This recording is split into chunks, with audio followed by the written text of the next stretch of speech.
इसके बाद हमने जो है शिशुमार आकृति को समझा था कि जो भगवान श्री हरि विष्णु का विराट स्वरूप है, इसमें श्लोक में कहा गया है, आ, श्रीमद् भागवत में भी कहा गया है और ब्रह्म पुराण में भी, कि तारामयम भगवतः शिशुमार आकृतो प्रभः दिवी रूपम हरे ऋतु तस्य पुच्छे स्थितो ध्रुव। ये शिशुमार आकृति के बारे में बताया गया कि जो जिस प्रकार के आप इसमें देख पा रहे होंगे कि डॉल्फिन के जैसा दिख रहा है, कि जो ब्रह्मांड में जो हमारी जो आकाश गंगा है उससे भी ध्रुव लोग, मतलब कैसा पोजीशनिंग दिया गया है इसको ध्यान से समझो। कि एक जो तारा आप देखते हो ना, ध्रुव तारा, वो ध्रुव तारा जो है वहीं से हमारा सारा लोकेशन रहता है। हमारे जो अक्षांश, हमारे देशांतर, ये ध्रुव तारा से लिंक्ड होता है। अगर आप पूछेंगे कि आप अभी आपका लॉन्गिट्यूड लेटीट्यूड क्या है, तो उस ध्रुव तारे का ही हम रेफरेंस लेते हैं। जहां पे कहाँ पे बता रहा है कि ये जो डॉल्फिन का जो फिश ये बन रहा है स्ट्रक्चर, इसको शिशुमार आकृति कहा गया। इसके कुंडल मारे हुए पूंछ के स्थान में स्थितो ध्रुव, वहां पे ध्रुव तारा है। कल हमने इसके संपूर्ण शिशुमार आकृति में कौन कौन चीजें कवर होती है वो सब हमने जाना। 14 नक्षत्र दाहिने भाग में, 14 नक्षत्र बाएं भाग में। मतलब आप जो ये संपूर्ण ब्रह्मांड को जो है ना, एक अगर आपने सरल में समझना है तो इसे 360 डिग्री का एक सर्कल समझो। अब इस सर्कल में बहुत सारी चीजें हैं, 12 राशियां हैं, 27 नक्षत्र है, फिर सप्तऋषि है, ध्रुव तारा है, सब चीजें आती है। अब देखिए शिशुमार आकृति के चक्र में कल हमने डिस्कस किया, दाहिने भाग में अभिजीत से लेकर के पुनर्वसु नक्षत्र। ये जस्ट आप अभी समझ लो कि किस प्रकार से स्ट्रक्चर होता है। ये जब आप क्लास करोगे एडवांस में तो उसमें सारी चीजें फिर पुनः आएंगे, जिनका भी रुचि रहेगा आगे का, ठीक है। अब इसमें जो है विभिन्न अंगों में भी उनका पोजिशनिंग है। ये जो शिशुमार आकृति है ना, कटी क्षेत्र, कटी क्षेत्र में जो है पुनर्वसु दाहिने भाग में और पुष्य बाएं भाग में, चरण पैरों के साइड में, ये जो लेग वाला पोर्शन है वहां पे चरणों में आद्रा दाहिने साइड में, आश्लेषा बाएं साइड में, नासिका में अभिजीत उत्तराषाढ़ा, नेत्र में श्रवण और पूर्वाषाढ़ा, कर्ण में धनिष्ठा और मूल बायां तरफ में। अब ये जो हम लोग नक्षत्रों की बात कर रहे हैं ना शिशुमार आकृति में, इसको आपने बस इतना समझना है कि जिस प्रकार से इसकी आकृति का बताया जा रहा है कि उदर में आकाशगंगा, पीठ में मूल, पूर्वाषाढ़ा, उत्तराषाढ़ा, ये सब हमारे शरीर में भी ये सेम लोकेशनिंग है। सभी नक्षत्र वहां पे भी इसी प्रकार से काम करते हैं। ज्योतिष गणना में इसी के प्रभाव और दुष्प्रभाव को गणित के माध्यम से करके हम लोग सॉल्व आउट करते हैं, जो बहुत ही सरल है, केवल इस समझने की चीज रहती है। कल का हमारा डिस्कशन में ये भी हुआ था कि जो नौ ग्रह होते हैं वो किस प्रकार से शिशुमार आकृति, यानी कि संपूर्ण जो नारायण का स्वरूप, शिशुमार चक्र जो बताया गया है नारायण का स्वरूप है। ये इतनी बड़ी विशाल आकृति में उनके मंगल जो है मुख में है, छाती में सूर्य, मन में चंद्रमा। अब जो जो भाग बताया गया है ना, वो सभी भागों के जो ग्रह बताए गए ये भी हमारे शरीर से ही संबंधित है। अब जैसे नाभि शुक्र का स्थान है, कंठ राहु का स्थान है, मतलब सोच समझ के बोलना चाहिए। मन चंद्रमा, मन के ऊपर में कंट्रोल किसका है ना, चंद्रमा का। छाती हृदय चक्र, हृदय स्थान, ये सूर्य से संबंधित है। मुख में मंगल, हृदय में नारायण, ककुद मतलब उदर का क्षेत्र, इसमें बृहस्पति, और संपूर्ण रोम कणों में संपूर्ण तारागण आते हैं। ये बताया गया है कि एतद है भगवान विष्णु विराट स्वरूपम। ये इस प्रकार से श्री हरि का विराट स्वरूप के बारे में बताया गया है। यही जो स्वरूप है हमारे में भी। कल के डिस्कशन में हमने इस श्लोक को भी जाना कि किस प्रकार से ज्योतिष शास्त्र को वेदों में चक्षु कहा गया, यानी कि जिसमें हम लोग काल के ऊपर में दृष्टि रखते हैं। इसलिए वेद के चक्षु, नेत्र क्या है, वेद पुरुष की जब हम लोग बात करेंगे वेद पुरुष, तो उसमें नेत्र की जब बात आती है तो ज्योतिष शास्त्र को वेद पुरुष के नयन बताया गया। इतिहास के बारे में कल हमने डिस्कशन किया था कि ज्योतिष शास्त्र का विकास कालक्रम कैसा रहा। सबसे पहले लोग सूर्य चांद को देख करके दिन हो रहा, रात हो रहा, सुबह हो रहा, शाम हो रहा, किसी प्रकार की अचानक से जैसे रात्रि हो गई तो उन्हें ग्रहणों का समझ में आने लग गया, धीरे धीरे वर्ष का समझ में आने लग गया, धीरे धीरे लोगों को वर्षा ऋतु, ग्रीष्म ऋतु, इन ऋतुओं को समझने लग गए। वो सब आइडेंटिफाइड होने लग गए। और एक जो ये जो पूर्व मध्य काल है, मतलब ईस्वी 500 से लेकर के 1000 ईस्वी के समय तक में, तब तक जो है स्वतंत्र रूप से ज्योतिष शास्त्र का निर्माण होने लग गया था, यानी सब चीजें अपने पास रिटर्न में आ गई। और इसी काल अवधि में विशेष एक से अनेक मतलब धुरंधर आए इसमें ज्योतिष शास्त्र के क्षेत्र में। आर्यभट्ट, वरामिहिर, अनेक ज्योतिर्विद हुए जिन्होंने सिद्धांत, होरा और संहिता, ये त्रिस्कंद की रचनाएं की। उत्तर मध्यकाल ईस्वी 1000 से लेकर के 16वीं शताब्दी तक में यहाँ पे जो है आलोचनात्मक ग्रंथों की भी रचनाएं होने लगी, जैसे कि आजकल भी जैसे आप लोग देखते होंगे कि आलोचनाएं आलोचनाएं मतलब क्या हो गया कि नहीं, भगवत गीता में ये जो जिस प्रकार से लिखा गया है इसमें त्रुटि, यानी कि जिस प्रकार से पहले के आचार्यों ने, आर्यभट्ट ने कुछ लिखा, उसकी त्रुटि निकाला ब्रह्मगुप्त ने, यानी कि जो त्रुटि निकालने का क्रम होता है ना आलोचनात्मक, ये शुद्धि करता है, बीज संस्कार की व्यवस्था हो जाती है कि जो अशुद्धि पूर्व आचार्य ने की या जो त्रुटि रह गई, वो नेक्स्ट वाले ने उससे भी आगे बढ़ के उस सिद्धांतों की आलोचना करते हुए, यानी कि ये सिद्धांत गलत है, ऐसे ग्रंथ में भी जिक्र है। आप जब मुहूर्त चिंतामणि, फिर जाकर के आप बृहद संहिता, फल दीपिका, ऐसे ग्रंथों का जब आप पढ़ेंगे आगे वाले समय में, आज जब आपकी यदि रुचि रही है ना, पढ़ना है बिल्कुल कोई दिक्कत नहीं होता उसमें, हम गाइड करेंगे, तो ये सब चीजें आपको क्लियर आउट हो। ये बहुत डीप विषय होता है, लेकिन स्टार्ट करने के लिए आपको अधिक समय नहीं लगेगा।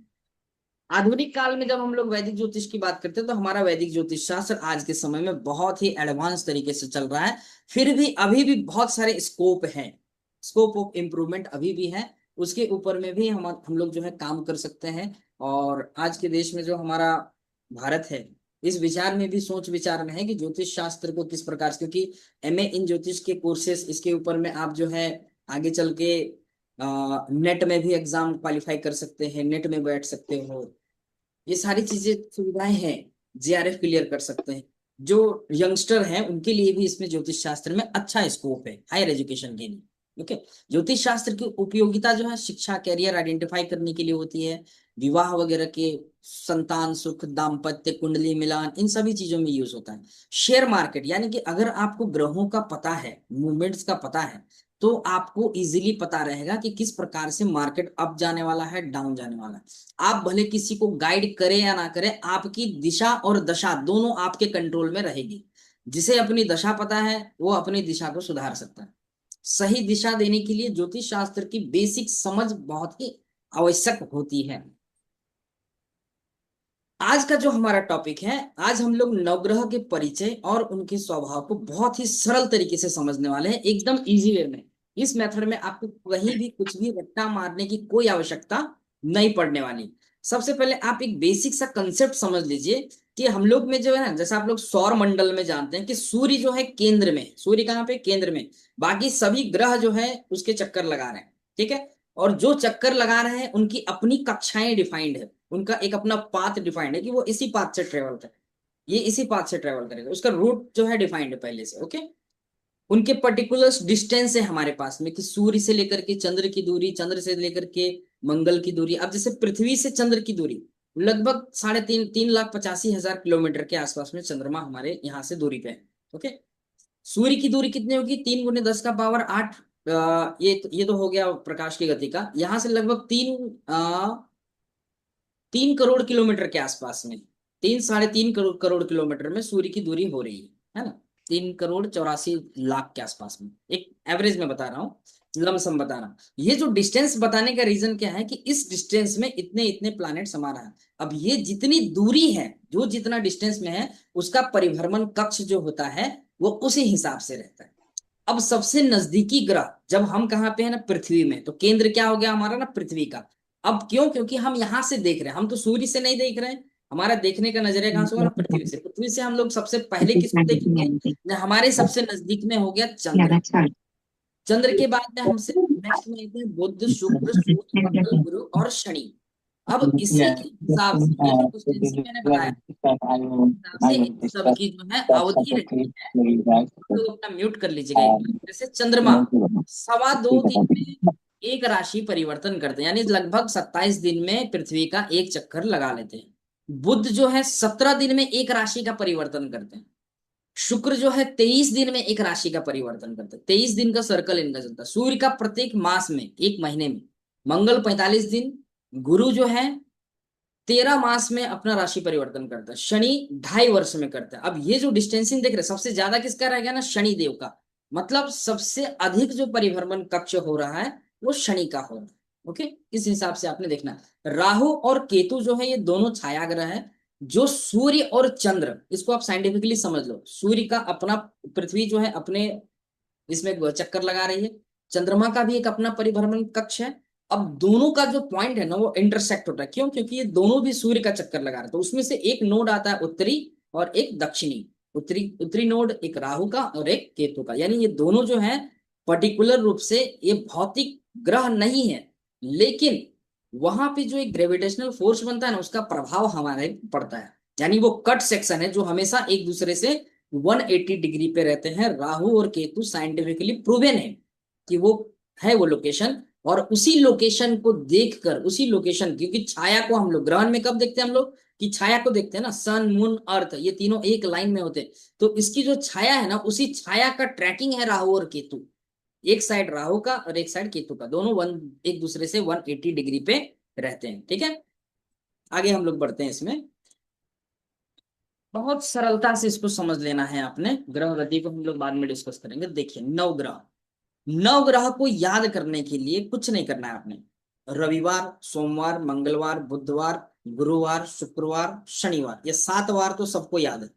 अब इसको वार को हटा देना। सूर्य चंद्र मंगल, यही सीक्वेंस से याद करो। सूर्य चंद्र मंगल बुध बृहस्पति शुक्र शनि, और लास्ट के जो दो हैं राहु और केतु।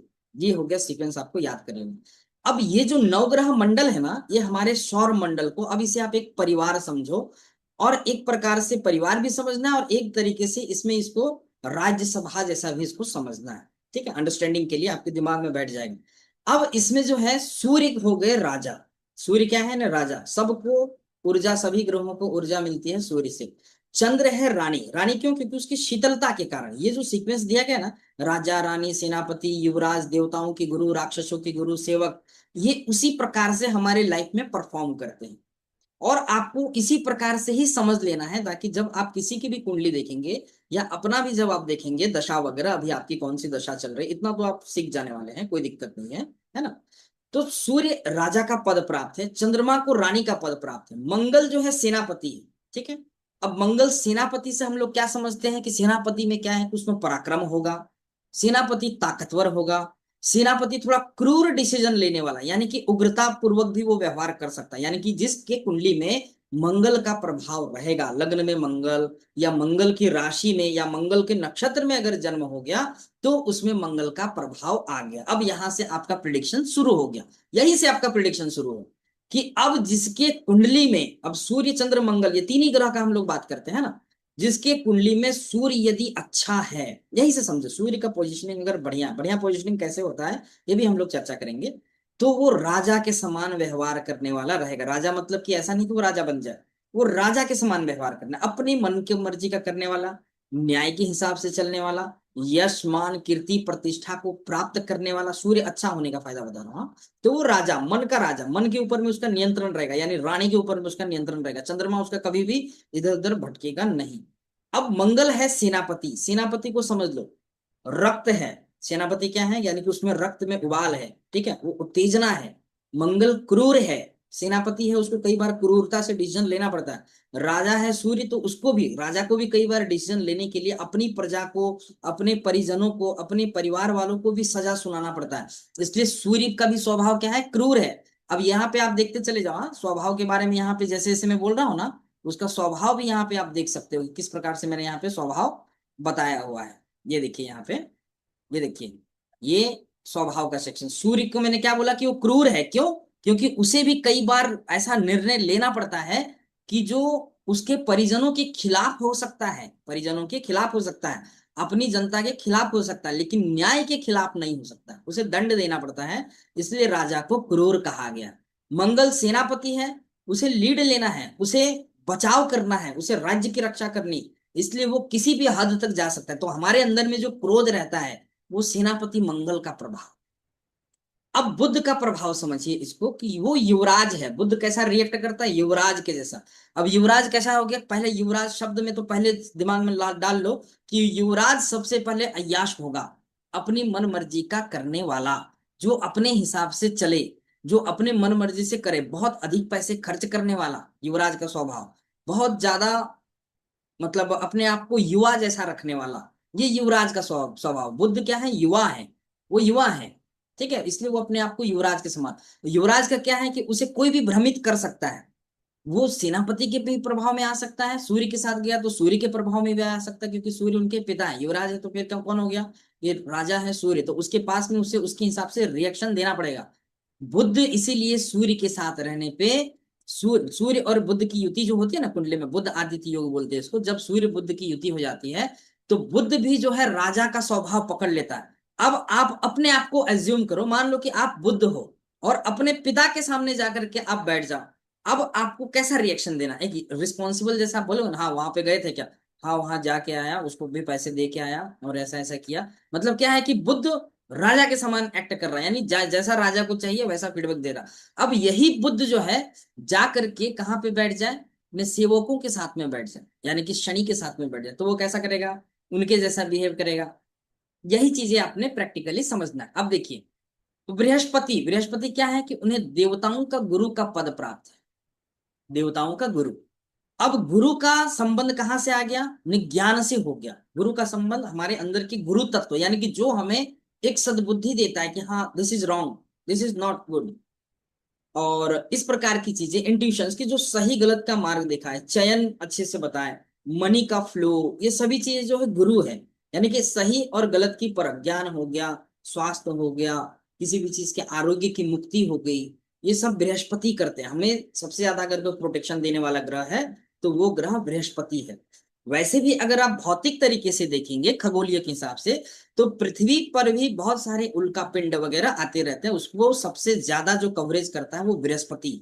यानी कि बहुत सारे उल्का पिंड क्या होते हैं, छोटे छोटे छोटे जो रहते हैं ना आकाशीय पिंड, तो बृहस्पति में आकर उसी ग्रह तक में आकर के वहीं समाहित हो जाते हैं, पृथ्वी तक आता नहीं। ये प्रभाव है बृहस्पति का प्रैक्टिकली भी और हमारे लाइफ में भी। जिस प्रकार से बृहस्पति ग्रह पृथ्वी को प्रोटेक्ट करते हैं, उसी प्रकार से अच्छा बृहस्पति हमें भी प्रोटेक्ट करते हैं।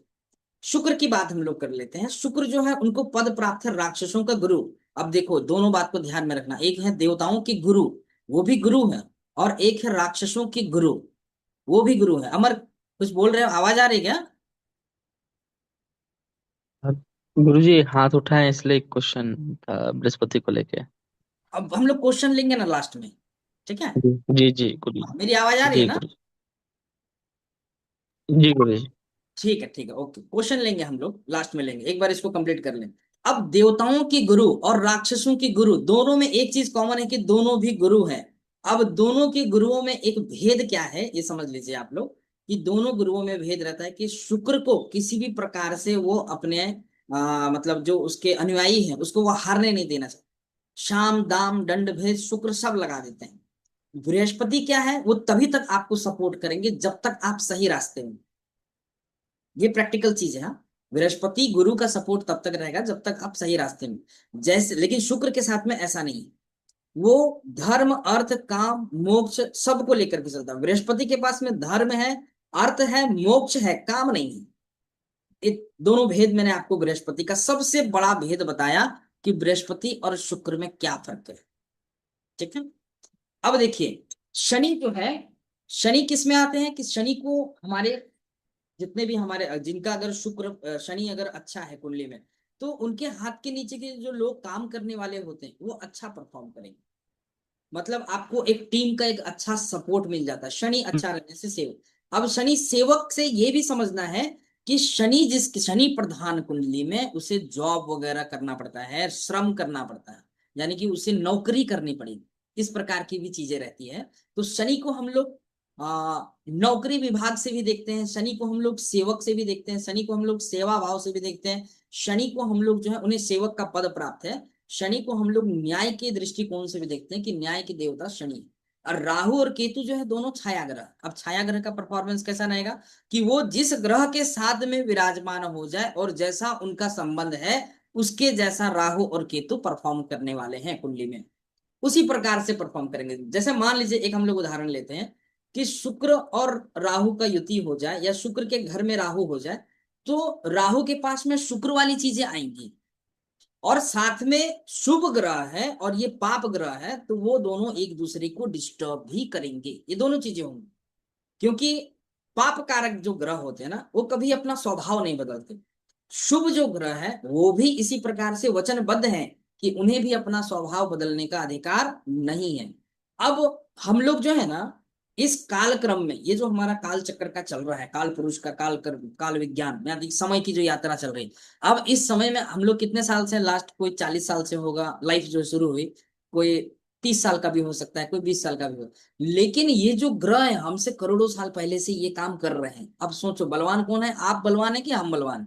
अब उनके लेवल का आपको यदि रेमेडीज करना है तो उस लेवल का आपको साधना लगता है, यानी कि ध्यान आपको उस लेवल का लगाना पड़ता है। ठीक है, जो कि बहुत ही सहज है, ध्यान लगाना कोई बहुत बड़ी बात नहीं होती है, केवल अपने आप को अलाइन करना पड़ता है। ठीक है, अब देखिए, अब किस व्यक्ति में किस चीज का प्रभाव रहता है, कौन से ग्रह का, इसे अगर आपने सरल तरीके से समझना है तो उनके स्वाद को समझ लो। जैसे सूर्य का स्वाद क्या है ना, कड़वा। चंद्र का स्वाद कैसा है ना, नमकीन। मंगल का स्वाद है तीखा। बुध का स्वाद है खट्टा मीठा नमकीन मिश्रित। ठीक है, बृहस्पति मीठा बहुत पसंद, शुक्र को खट्टा बहुत पसंद होता है, शनि को कड़वी चीजें बहुत पसंद है, शनि कड़वा बहुत पसंद है, राहु तीखा, और केतु क्या है, फीका। बहुत से लोगों को फीकी चाय चाहिए होती है, आपने सुना होगा मेरे को फीकी चाय अच्छी लगती है। तो ये केतु का प्रभाव। अब फीकी चाय वालों के साथ में एक केतु के साथ में एक और लिंक कर लो कि उसे एकांत में बैठना भी पसंद होगा, क्योंकि केतु क्या है कि अलगाव का कारक है, अध्यात्म का कारक है, डीप थिंकिंग है। तो इस प्रकार से ग्रह के हिसाब से आप स्वाद को भी लिंक करके देखना है। देखो ज्योतिष शास्त्र का एक ऐसा विषय है ना कि जैसे ही आपके पास में बातचीत होती है तो इन सभी चीजों के बारे में विचार करके चलना पड़ता है। ये वो चीजें हैं जो साइंस को कोरिलेट करते हुए आपको एक सही गाइडेंस देती है कि हाँ भाई, अभी मान लीजिए कि करंट स्थिति में आपको तीखा का प्रभाव, अभी तीखा खाने का मन हो रहा है, कुछ तीखा खाते हैं, मतलब समझ लो कि ये राहु और मंगल का मिश्रित प्रभाव है। तीखे की डिमांड हो रही है, कड़वा मन तो नहीं करता, लेकिन कई बार सूर्य को मजबूत करने के लिए कड़वा का भी सेवन कर लेना चाहिए। अब इसको दोनों तरीके से आप लेना है। जिसे मान लो जो चीजें, जैसे बहुत से लोगों को मीठा बहुत पसंद है, विशेष करके मुझे मीठा बहुत पसंद है, तो बृहस्पति का प्रभाव इसको समझना कि यहाँ पे बृहस्पति का प्रभाव है तो वो मीठा ज्यादा खाएगा, और उसके साथ साथ में वो अपने बीमारी भी लेके आएगा, ये फिक्स है। जो बृहस्पति की बीमारियां हैं, सभी ग्रहों की अपनी अपनी बीमारियां हैं, सब ग्रहों के अपनी अच्छी चीजें हैं, और सब ग्रहों के अपने अपने स्वभाव हैं, सबका अपना नेचर है, सबके अपने सिग्नेचर है। अब इनके लिंग को समझ लो। लिंग का अर्थ हो गया कि देखो ये कैसा परफॉर्म करते हैं, कि जहां पे स्त्री पुरुष नपुंसक, स्त्री पुरुष नपुंसक, अब इसमें जहां पे पुरुष वाली जो चीजें आ रही ना, वहां पे आपने पुरुषार्थ को लेना है, बल को लेना है, धैर्य को लेना है, पराक्रम को लेना है, और जुझारू रूप से भिड़ जाने की ताकत को लेना है। तो वैसे कौन से ग्रह हैं कि सूर्य, मंगल, बृहस्पति, शनि, राहु, केतु, ये हो गए पुरुष कारक ग्रह। अब स्त्री कारक ग्रह में कौन से हो गए, शुक्र और चंद्र।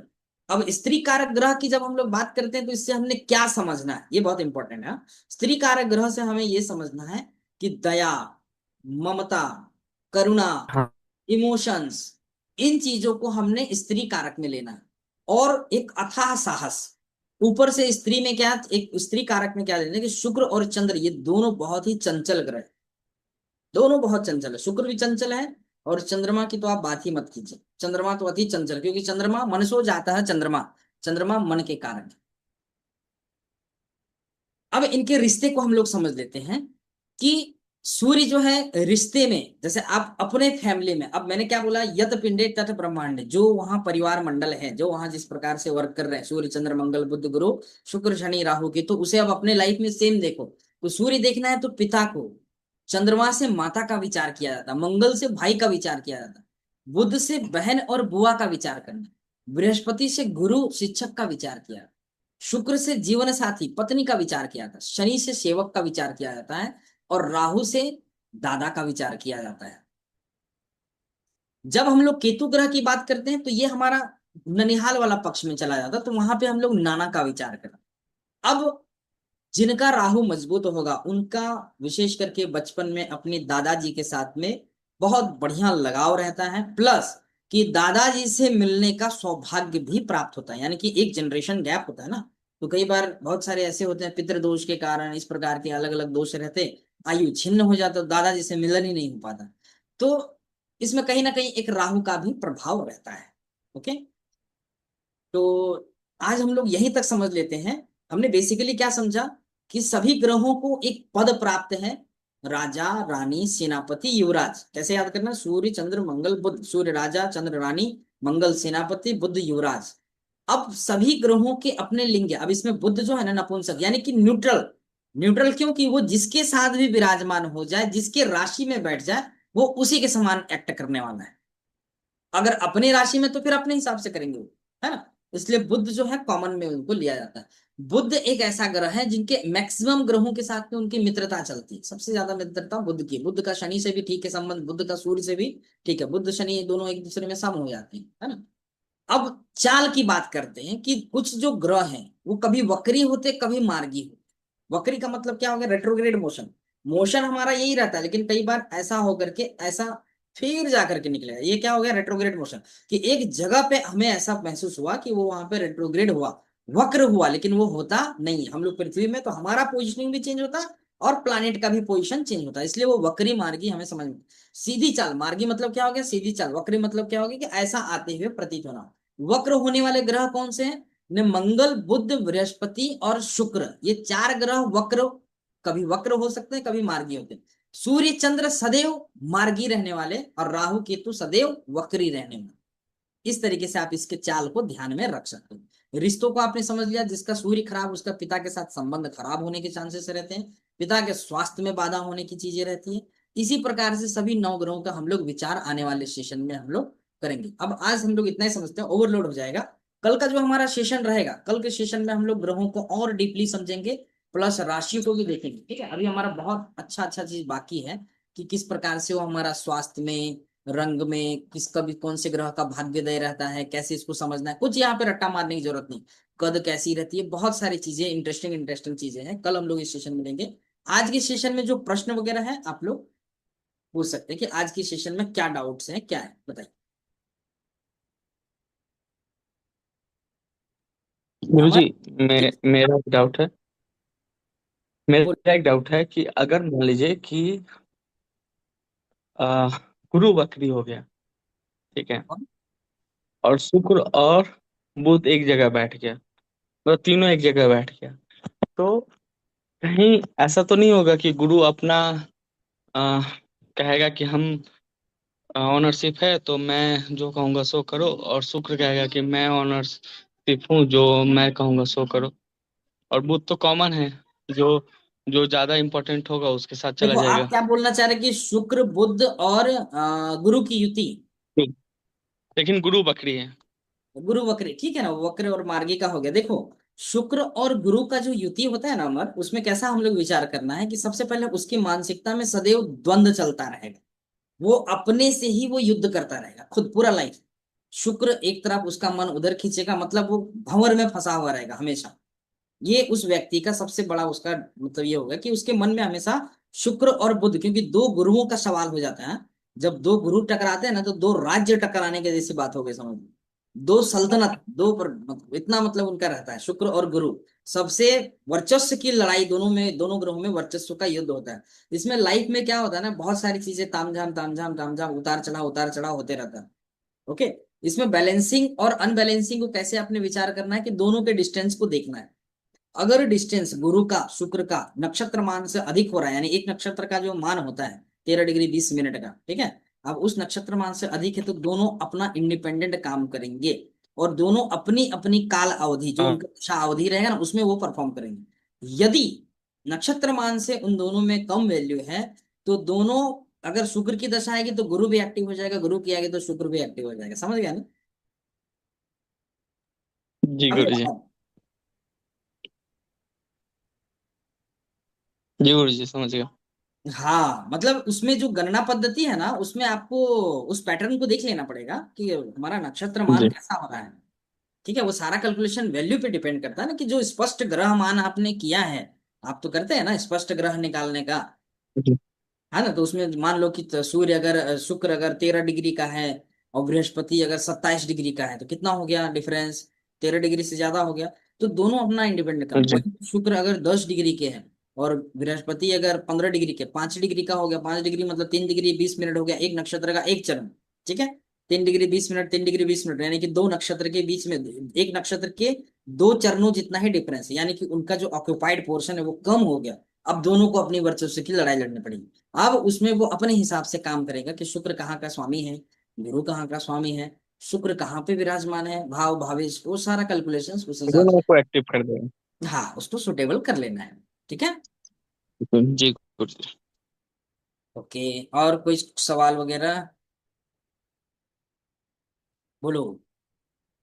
कैसा लगा सेशन? आप लोगों को समझ आ रहा, नहीं आ रहा? बढ़िया सर। ओके। तो आज का सेशन हम लोग यहीं पे समाप्त करते हैं। मिलते हैं फिर कल। जय माता रा। हाँ? जय माता दी। नमस्कार, ओम नमः शिवाय, जय माता रा। ये हमने ऑनलाइन